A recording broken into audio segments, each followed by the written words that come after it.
Hey guys, it's Topic Tuesday, and today, like I promised, this week is about the Upside Down Kingdom. And I just want to let you guys know in advance, this is my favorite sermon of all time. This this gets me going. I last found it 2021, and it's just been something that's been keeping me going. It's something it's a model I choose for. I really do because it really answers a question right here. It's about lifestyle. What does it mean to Christian life? What does it mean to live the Christian life? And then can we read it real quick? I'm not gonna go into all the details. I just want to share with you guys.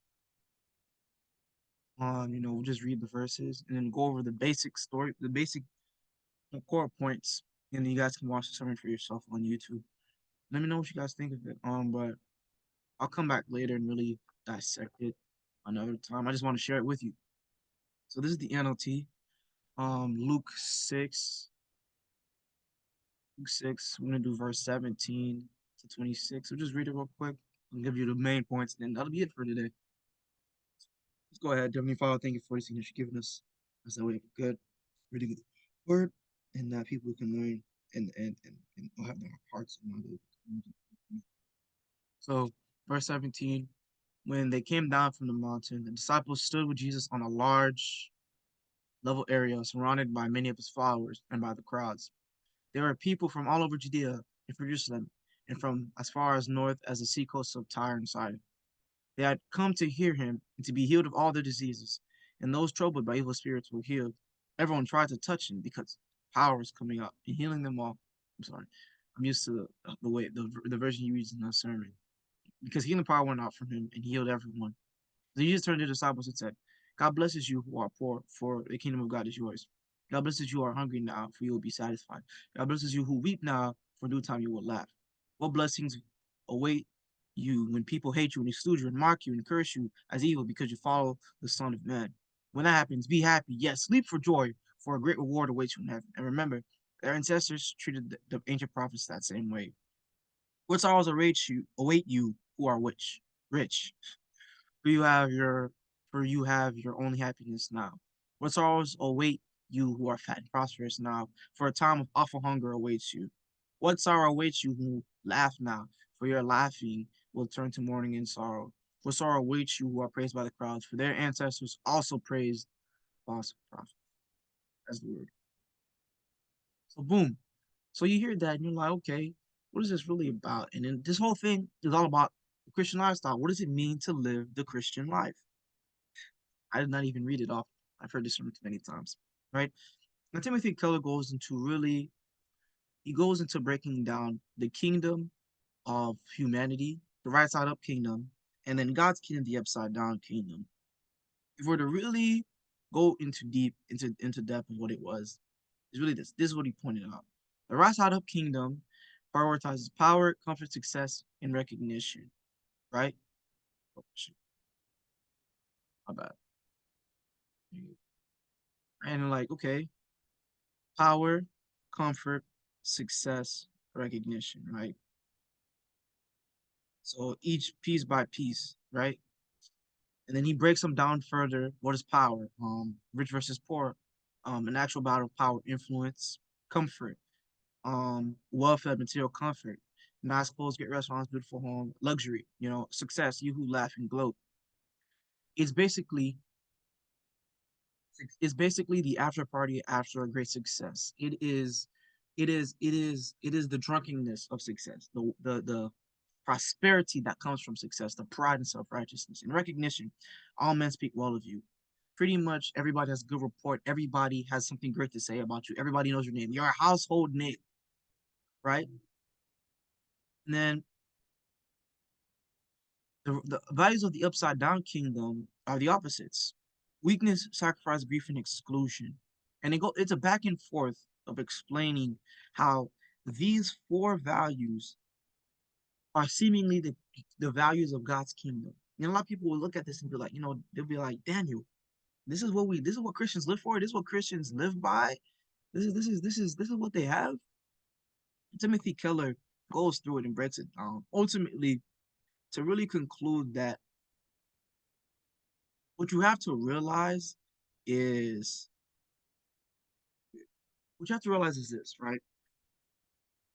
God's kingdom is not a kingdom of prosperity. He doesn't promise prosperity. He doesn't promise riches. He doesn't promise power, comfort, success, and recognition.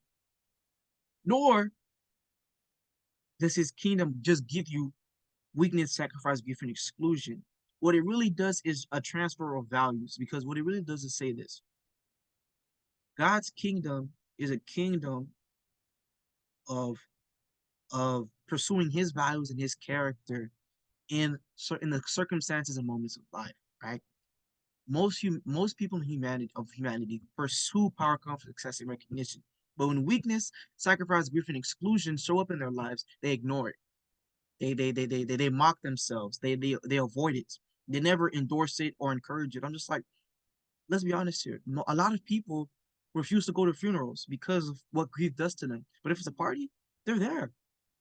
If it's time to drink, they're there. If it's time to spend money, they're there. If it's time to live in that nice mansion, 25,000 square home, you know, nice lavish lifestyle, the soft, the soft fine silk, and the nice bathroom towels, the high quality lotion and shampoo and moisturizer. People are fine with that. But when it's time to be weak and vulnerable and then cry and you're helpless, powerless, you can't do anything. People don't really do that. I mean, right now, Gen Z is the most depressed generation. But honestly speaking, it's not like they can put themselves on full display and be depressed in public. They can't do that either, right? Because people, to an extent, they hide those things. They hide weakness, sacrifice, grief, and exclusion. Most celebrities' popularity, Instagram, the highlight reel, will promote that. But God's kingdom, what it does is this: the reason why it says weakness, sacrifice, grief, and exclusion are the values of God's kingdom is not that people would say, this is what you live for, this is what you pursue. It means is that no matter what opportunity you're in your life, if you have power, comfort, success, and recognition, or if you have weakness, sacrifice, grief, and exclusion, those things can come and go, and you know why they are beneficial to your life and why you have them in the moment. Because not everybody is rich, not everybody's poor. Some people are rich. But when they become poor, when they lose monetary value, they lose money, they lose their lives. People kill themselves when they go bankrupt, and the company they build is crazy. But to be a Christian means whether or not you're rich, whether or not you have power, or you have weakness, you're blessed. Whether or not you have comfort or sacrifice, you're blessed. Whether whether you're successful or grieving, you're still blessed. No matter you have recognition or you're excluded, you're still blessed. No matter the circumstances in life, you can still be blessed. You can still have peace and have joy and still be content no matter the circumstances. And because you can, when good things or bad things happen to you, you're unfazed. You're unfazed, right? You can always be willing to help others. You can always be willing to be present for other people and help them out. Because whether you're rich or you're poor, God is there.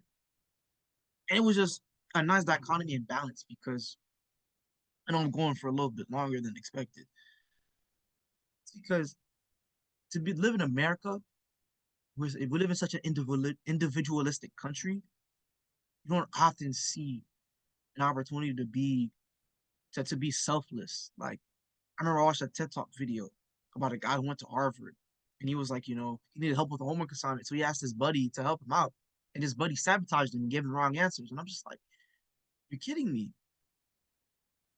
I know we're in competition with my peers, but to sabotage my peers, if that's the form of success, if that's the form of recognition, the power, comfort, success, recognition that you guys want, I don't want nothing like that.